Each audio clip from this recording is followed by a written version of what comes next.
Thank you for having me. My name is Julie Sanchez. Hi, I'm Wayne Porter, and I'm glad to be here too.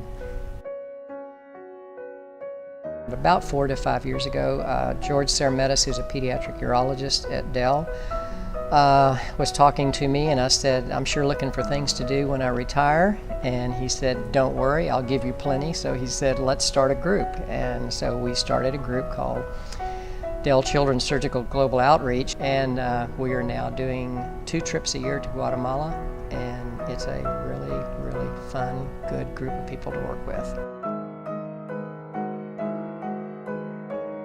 It's a pretty good variety. Yeah. It really is. I mean, it's when you take all different specialties, there's a lot of stuff coming through the door.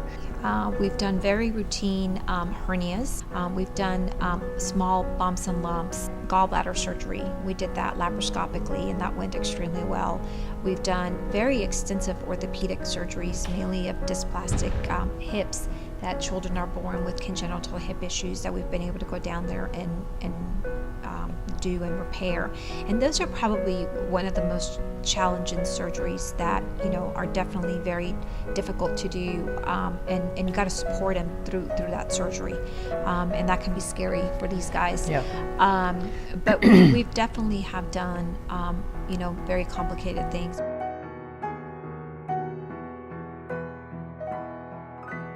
If you put the cost that we have to come up with, and it's in the neighborhood of $35,000, $40,000 to take about 20 people down there. It's about $500 to $600 per procedure. It's different depending on which trip you talk about, but it's in the neighborhood of about $500 per child.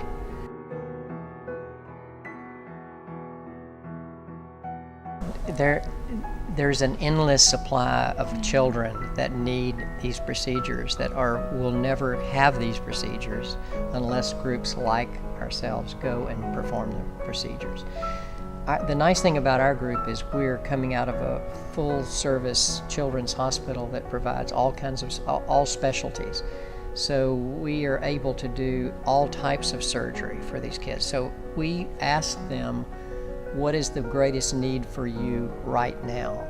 And they will say orthopedics and ear, nose, and throat. Or they'll say general surgery and orthopedics or something. They will say, tell us what we're going to do. Actually, the next trip coming up, we're doing general surgery, urology, and ear, nose, and throat.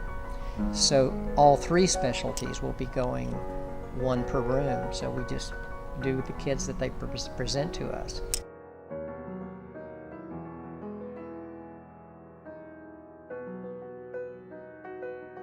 I can tell you that, it's probably the most heart-breaking thing is that these mothers, they do everything they can. And it's not just one person, but really it's like the whole village that comes together. And they're not late. I mean, if they have to walk 3 days, they'll walk 3 days. And they have their children wrapped in their back. And they come down barefoot and all, and it's amazing the desire and the strength that they have just so their child could get the care. And there's no bickering, there's no crying. The children are told not to eat for 24 hours, and you don't hear these kids crying. They're just there to get the care that they need, and it's extremely rewarding. Because it's very different than what we experience here in the States. They're tough. They really are. They're really amazing. Mm-hmm.